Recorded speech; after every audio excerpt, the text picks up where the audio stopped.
very much. Good morning, ladies and gentlemen. What an absolute pleasure it is to be here at HICSA, and I'm so glad that we're past that phase of doing this over Zoom or Microsoft Teams or what have you, and it's nice to see everybody here in person. Thank you very much, Anthony, for being here today. I don't know how many of you know this, but this is his first visit to India after he took over as CEO and President of Marriott. So welcome back to India in your new role and in your new avatar. You know, there's a whole host of things that I want to talk to you about, Anthony, but let me start by asking you about the outlook for 2023. In your own words, 2022 was a terrific year. You had record financials. Given the global uncertainties that we're seeing today, I know that you've held out a very broad assessment of what the 2023 outlook is. Do you believe that we're likely to be at the higher end of that range, the lower end of that range? Is demand holding strong, and especially in the Asia-Pacific region? Let's start with that. Great. Well, let me start with a thank you to the HICSA organizers, but also to all of you. We're all leaders in the travel industry, and I think filling ballrooms like this, reminding people of the power of in-person interaction is enormously valuable, so thank you. As you point out, 2022 was a remarkable year. The company set records for fees, adjusted EBITDA, adjusted EPS, and remember, we achieved those numbers with a very difficult January because of the Omicron variant, and with China, one of our largest markets, largely locked down for 10.5 months of the year. So our forecast for 2023 is for continued strong growth. As you point out, we gave a relatively large range of RevPAR growth globally, 6 to 11%, so 100 or 200 basis points wider range than we might typically because of some of the economic uncertainty you described. But I was in Boston last week or 2 weeks ago meeting with analysts. All of them ask the right logical questions. Given the interest rate environment, given inflation, given socio-political instability in certain areas of the world, don't you see an end to this tremendous arc of recovery? And the answer is we don't see it in the data yet. The first quarter should be really, really strong when we report earnings in a few weeks. We continue to see strong forward bookings. The only caveat I would give you is for transient business, we're dealing with a relatively short booking window. So the ability to tell you forward bookings look good could change relatively quickly, but we're just not seeing it in the data yet. Well, that's good to hear that at least at this point in time, demand visibility tells you that things are still holding. I want to talk about India because we are here and there's a lot of attention and focus on how compelling the India story is at this point in time. From Marriott's perspective, you know, you had set a target of 200 hotels by 2025. I believe you're hoping to up that number? Yeah, we hope, our expectation is that between open and pipeline hotels, we'll have at least 250 hotels across the country by 2025.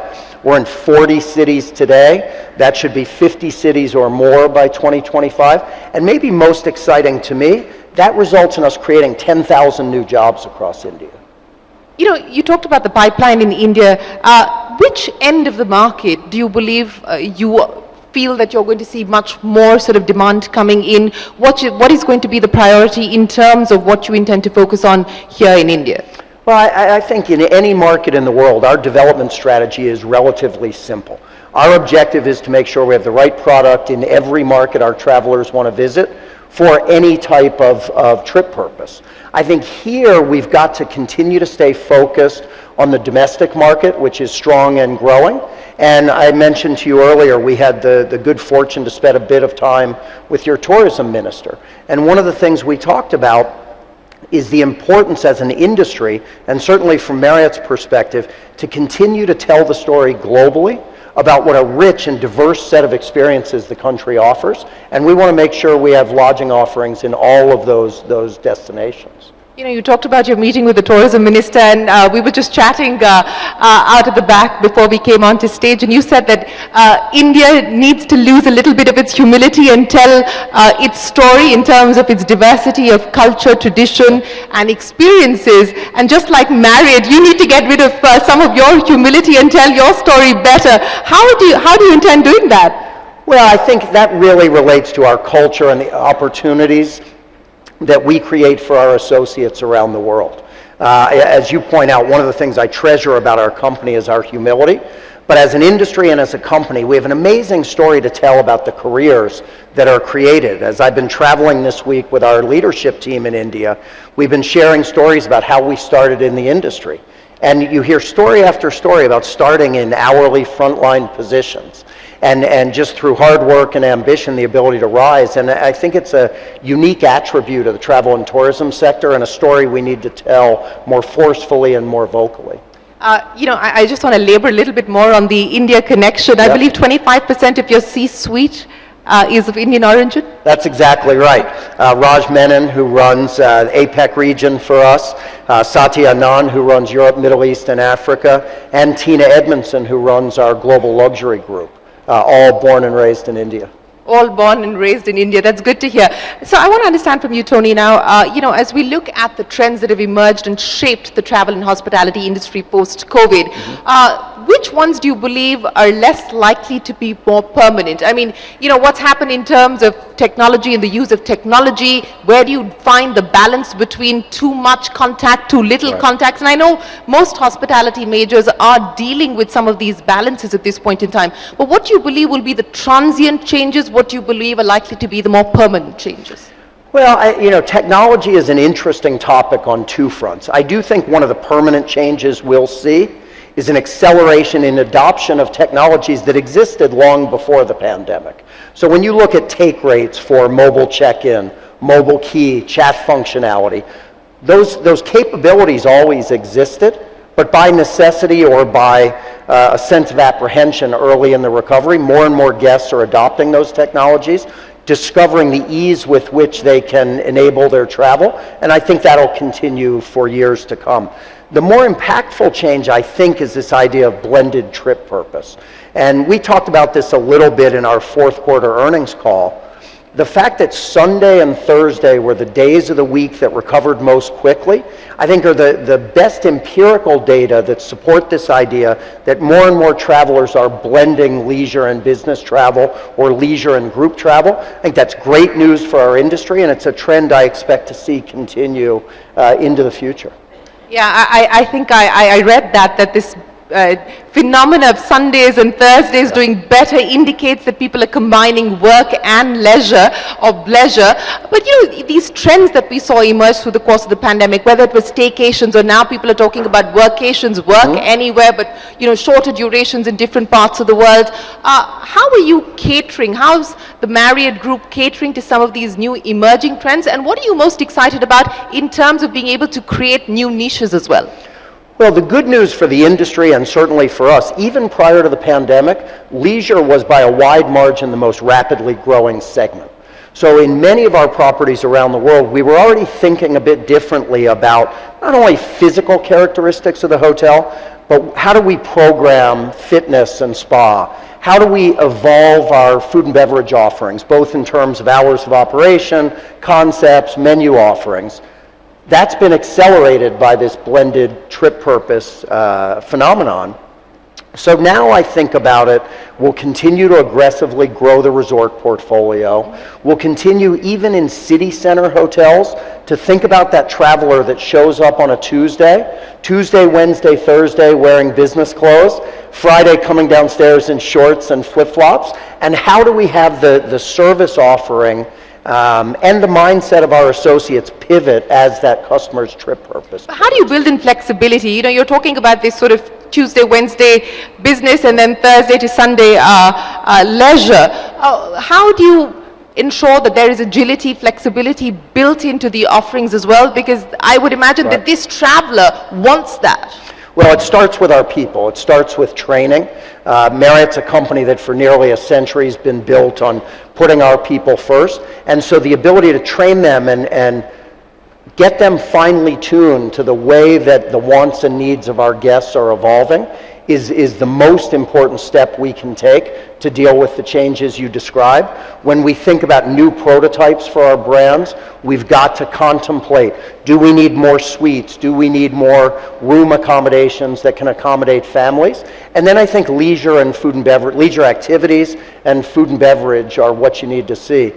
We cut the ribbon just yesterday on a beautiful new tribute hotel. And I was fascinated, maybe it's the first pickleball court in India, certainly the first one I've seen, but it's an indication of how creative our teams are being to think about that leisure component of the trip. You know, speaking of creativity and speaking of adjacencies as well as extensions for your various brands, you talked about hotel rooms. How many yachts are you likely to add? Because that's one of the big focus areas for you. Well, I hope quite a few. We launched the first Ritz-Carlton yacht in October of last year.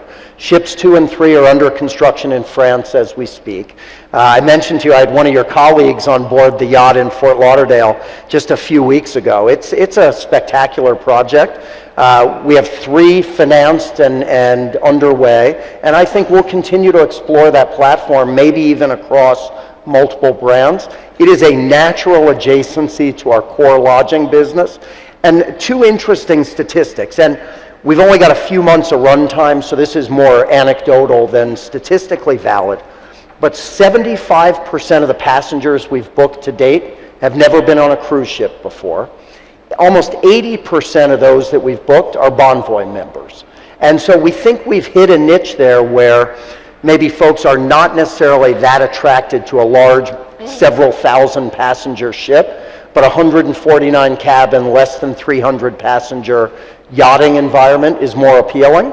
And the link with the strength of our global loyalty program we think is a huge advantage. Well, so 149 rooms, if you want a Ritz-Carlton yacht, that's up for the taking. If there are any questions here for Tony, do send them in and I'll try and weave them into our conversation as well. But speaking of adjacencies, you know, how exciting is the market from an India perspective, especially as far as things like the villas and luxury homes business is concerned? Well, it's fascinating to me. For all of you and certainly for the Marriott team, 20 and 21 were the 2 most challenging years in the history of our business.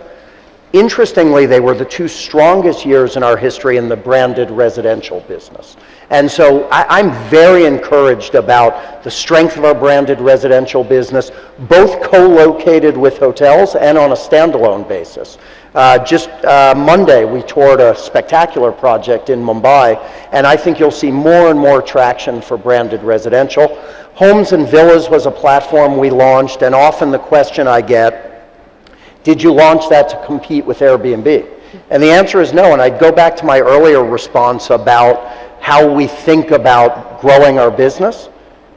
I don't ever want to give one of our loyal customers, one of our loyal Bonvoy members, a reason to look outside our ecosystem. And one of the things they learned and we learned during the pandemic, for a very specific trip purpose, a multi-bedroom, full luxury home better fits their needs. Think about multi-generational travel as maybe the best example of that. The launch of Homes and Villas allowed us to keep that customer within the Bonvoy ecosystem. And I don't think it's a coincidence that we saw our volume of listings grow by more than 20-fold over the 2 years of the pandemic. So is there headroom for more growth within this ecosystem? I mean, what, 31 brands and counting at this point in time, Tony? You know, what does the future look like in terms of addition? And is there any likelihood of pruning the portfolio, of axing things that don't work, especially after that massive 2016 Starwood's acquisition? Well, you ask that question much more elegantly and politely than the analysts do, where they usually say, how can you have so many brands? Are you going to divest yourself of certain brands? And my answer is consistent because I really believe it. I think the breadth of the portfolio provides a set of choices for both our guests and our owners and franchisees that is really compelling. If I felt like there was a brand or a set of brands in the portfolio that didn't fit in the architecture, well, of course we'd consider divestiture. But nothing so far. No, and I don't see anything on the horizon. We're quite happy with the breadth of the portfolio. In terms of future growth, one of the benefits of our industry-leading scale, I don't feel the need to do M&A transactions to gain additional scale, but if there is a geography where we feel like we're not growing organically at the pace we would like, or a gap in our brand architecture, it's certainly something we'll consider. And if you look at our history, clearly the Starwood transaction tends to dominate those headlines, but I think we've had a very well-balanced strategy of adding some brands through M&A and adding some brands organically, and that has served us well. So what kind of appetite do you have for growth at this point in time, inorganically, and specifically in a market like India? Is that likely to be a strategy that you want to consider? Well, without question, there is a long runway of opportunity for luxury in India. I think we're in our infancy of growing our industry-leading luxury portfolio here. That's probably an area where we'll continue to look to grow our footprint. Okay, there's questions coming in linked to what we've been talking about, and since we were talking about the expanse of the Marriott Group, 31 brands, there's a question that comes in: which is your favorite brand in the Marriott portfolio? This is like asking a parent to pick a favorite child, right? But yeah. I'm going to put you on the spot on this one. Well, I'm not sure I can choose one. I can tell you some of the ones that I'm most intrigued by, and maybe I'll work my way up the chain scales. The Moxy brand, which is a brand we developed organically, we're growing it globally. It has really resonated with a younger consumer. We've got some great partners around the world that are growing that brand. It is fresh, it's innovative, and it's a dynamic lifestyle brand in the lower chain scales, which I think those scales are lacking. So I'm quite intrigued with that. AC Hotels, which is a platform we added through an M&A transaction, is one of our fastest growing brands globally. It is a European design aesthetic that I think resonates with a wide range of demographics, and I'm quite encouraged about that brand. All of our soft brand platforms, Luxury Collection, Autograph, and Tribute, there are thousands of hoteliers around the world who have developed these extraordinary independent hotels with wonderful equity in the names that they've developed, a very thoughtful design, a very thoughtful service execution, and they are attracted to preserving that identity, but also getting the benefit of our powerful revenue engines and the global reach of our loyalty program. And then I would say all of our luxury brands, maybe one I would highlight is Bulgari, which is the one of our 31 brands we don't own. It's owned by LVMH, and we have a joint venture for the management entity. We just, a week ago maybe, Raj, opened our 8th hotel in Tokyo. I'll be in Rome in June for the 9th opening. But that's an extraordinary brand, and essentially the entirety of the portfolio is the RevPAR leader in every market that it operates. So it's a terrific platform. Well, you did well. Not one, but at least you gave us a few. There are more questions that are coming in, and I wanted to pick up on something that we talked about, and that was technology and the use of technology. And in this era where everybody is talking about how do you integrate ChatGPT into your operations, what is it going to mean? And I want to link this back to a challenge that I know the hospitality and tourism industry is facing globally, and that is a manpower crisis at this point in time. How do the two converge? Yeah. So I get this question a lot, particularly in the wake of ChatGPT. And in fact, I spoke at MIT in Massachusetts a few weeks ago, and I had a student raise their hand and say, "Isn't this exciting? Couldn't you imagine a day where you have a hotel with no employees?" And my response was, "My goodness, I hope not."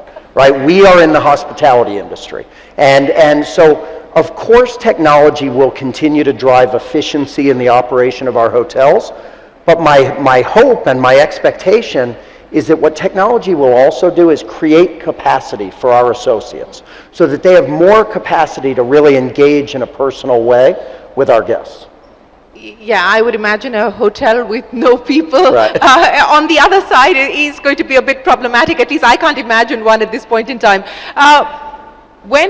What are you changing in the prototype of some brands like Moxy? I think you just spoke about that. You spoke about the vacation homes expanding in India as well.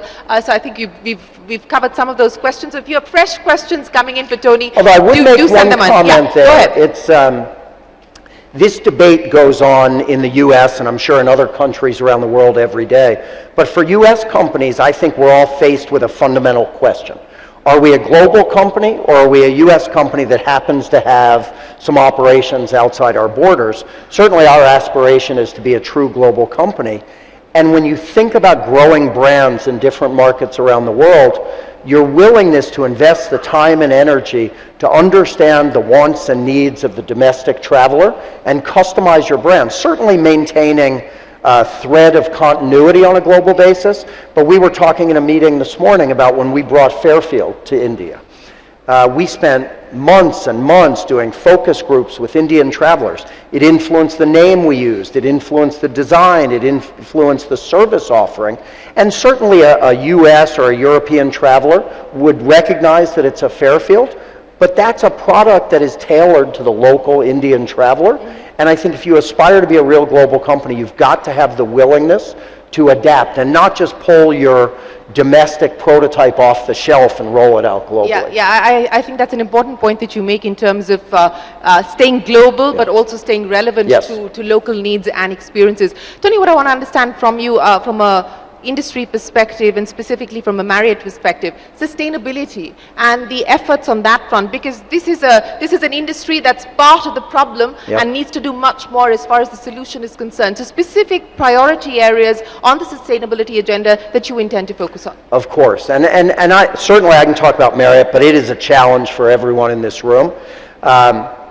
From a personal perspective, I'm very much of the view that I'm fortunate to be a temporary tenant on this beautiful planet, and I feel a personal responsibility to protect the planet. But even if you don't have that view, it is a business imperative. When I think about the four constituents that we serve, our guests, our associates, our owners, and our investors, all of them are demanding not just flowery language, but substantive goals and demonstrated progress against those goals. So of course we've made a commitment to get to net zero by no later than 2050. We've made commitments on water and energy and the like. The one thing I worry about a little bit, there's so much focus on climate, which there should be, but there are other areas under the umbrella of ESG. Food waste is maybe the best example of that. 40% of the food that is produced in the world ends up in the trash. And you've got food insecurity around the globe. And so I think there are a variety of areas where the company is focused to setting meaningful goals and then publishing annually our Serve 360 report, which demonstrates our progress against each of those goals. And progress on gender parity, because I know that that is something that you're focused on as well. It is. You know, it's an interesting question. On one hand, I look and I say, our C-suite is at gender parity. What we call our senior leadership, vice president and above globally, by the end of this year will be at gender parity. More than half our board is at gender parity. So we have a wonderful story to tell, and each and every time I share those statistics, my answer is, and that's not nearly enough. Because whether it's on sustainability, whether it's on diversity, equity, and inclusion, I am of a firm view that the minute you are self-satisfied in those areas, you go into a bit of a death spiral. It requires consistent and deliberate focus to achieve the sort of goals that our industry demands. You know, speaking of consistent and deliberate goals, I want to ask you this in the context of the competitive landscape. And there's a question that's come in. What is your favorite hotel brand outside of the Marriott portfolio? And Chris Nassetta is here as well. So, you know, maybe you want to send out a shout out. Well, you know my dear friend Chris is here. I won't say a Hilton brand, but they obviously have a particularly fantastic set of brands. If I had to pick one, I might say Hyatt Regency for a very personal reason. My very first job in the industry, I was a night auditor at the Hyatt Regency in Baltimore, Maryland. Yes, so I would probably say that. And what about an Indian brand? An Indian brand, well, it's hard not to say Taj. I mean, Taj is an iconic brand on a global basis, and I think they have generated some of the world's most extraordinary hotel leaders that have taken that expertise around the world.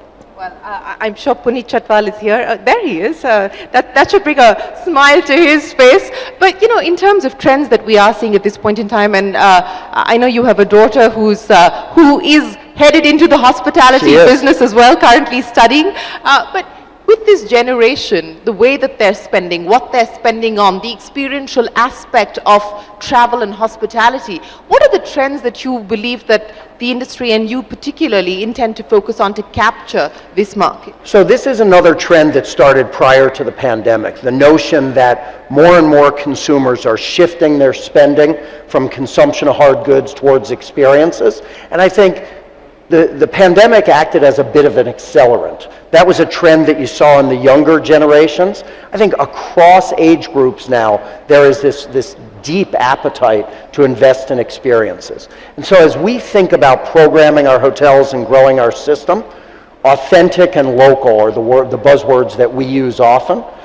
If someone travels to India, they want to be with a team that is Indian, that can share their rich heritage. They want to dine on Indian food prepared by Indian chefs. They want to be shown experiences that they don't see in a tour book that are authentic and local. 99% of our associates across our 140 hotels here in India are Indian associates, and we'll continue to grow leadership in that way as well, so we can deliver those authentic experiences. Authenticity is, of course, going to be a big focus area as far as you're concerned. But, you know, some of the challenges, and we just talked about the high interest rate environment. I mean, the cost of money has gone up significantly. Do you believe that that's going to impact supply in the next few years, not just for Marriott, but for the industry as a whole? Yeah, I mean, right now what we see, the availability of debt for new construction on many markets around the world is probably the single biggest impediment to growth. I think whether it's us or Hilton, the big brands will get a disproportionate share of the debt that's available. But what you'll see as a result is an uptick in conversions. We talked on the fourth quarter earnings call about roughly a third of our signings and openings being in the conversion category. And the pandemic rattled the industry to its core. We saw our business drop more than 90%. And I think increasingly owners say the comfort of being able to plug into powerful global revenue engines, to get the benefit of the reach of the industry's largest loyalty program, that should continue to drive conversion volume, even in the face of a tough debt environment. What about pricing power? Do you believe that you will be able to continue to hold? We think so. I mean, in the fourth quarter alone, we saw global RevPAR up 5%, driven by 13% growth in ADR globally. So we continue to see strong pricing power. As I look into 2013, I think our RevPAR growth will be a bit more balanced with contribution from both occupancy and rate growth, but we continue to see strong pricing. Strong pricing continues for 2023. What would you put down as the single biggest risk that you're monitoring at this point in time, outside of the macroeconomic uncertainties and challenges that we just spoke of? I don't know that I would call it a risk, but maybe one of the most important focus areas for me is the health of our owners and franchisees. As I talk with my teams around the world, I say we should most certainly take a moment or two and celebrate RevPAR returning to pre-pandemic levels, but then we should quickly pivot and remind ourselves that many of our owners and franchisees are in a very different place on the recovery curve. I wish I could tell you that the expense side of the ledger froze during the 2 years of the pandemic, but it certainly didn't. And so the financial pressure that the owner community continues to face has to be top of mind for us. You know, since you're talking about that, this is a linked question that's coming from somebody. During the conference yesterday, it was discussed that hotel management contracts are one-sided for operators. What are your comments on this? I humbly disagree. And that answer will surprise no one. It is interesting. I sometimes get questions about the state of our owner and franchisee relationships having gone through the pandemic. And speaking from Marriott's perspective, I would submit to you, I think those relationships are stronger than they've ever been. Why? Because of the transparency, because of the collaboration and the communication that we had with our partners. It was as if we set aside some of the petty disagreements we have in the course of day-to-day business, came to the same side of the table to try to slay the common foe of the pandemic. And I think as a result of that collaboration, our relationships are as strong as they've ever been. And I would imagine that more work is going to be done to ensure that this continues to be a much more robust partnership and much more robust collaboration. Given all the levers that we just spoke of, in terms of the outlook for margins, in terms of the return on capital employed, what does the next 2 or 3 years look like? Well, without question, some of the margin pressure that we see as a result in certain markets of heat, light, and power costs increasing, labor cost increases, combine that with some floating rate debt where you're seeing real pressure on yields. In the short term, that pressure will exist. But again, speaking for Marriott, so many of our owners are long-term investors. They have made a decision to invest in an industry that by its very nature is cyclical. And so they have a much longer term investment horizon as opposed to trying to time the investment for the next quarter or two. Now, the responsibility we have is to help them navigate the areas of that cycle that create the most pressure on their business model. But I think all of us, and particularly if you had any questions about the resiliency of travel, those questions have been answered over the last 24 months. And so most of our partners tend to have that medium to long-term horizon that gives them quite a bit of optimism. You know, you talked about the resilience of the hospitality industry, and I think that there were many obituaries written about many industries at the start of the pandemic. Travel, hospitality, aviation were just few of them. What has the pandemic taught you personally as an individual, but more importantly as a CEO? Well, in terms of the industry, travel and the desire to explore the world has been embedded in humans' DNA since the dawn of time.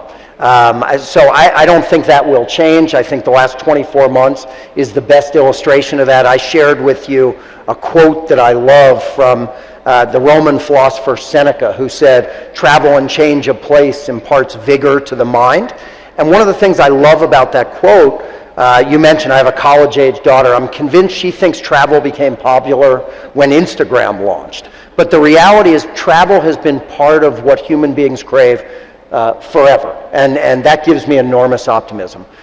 In terms of taking on my new role in the face of this challenge, it's really about transparent communication and the value of deliberate listening.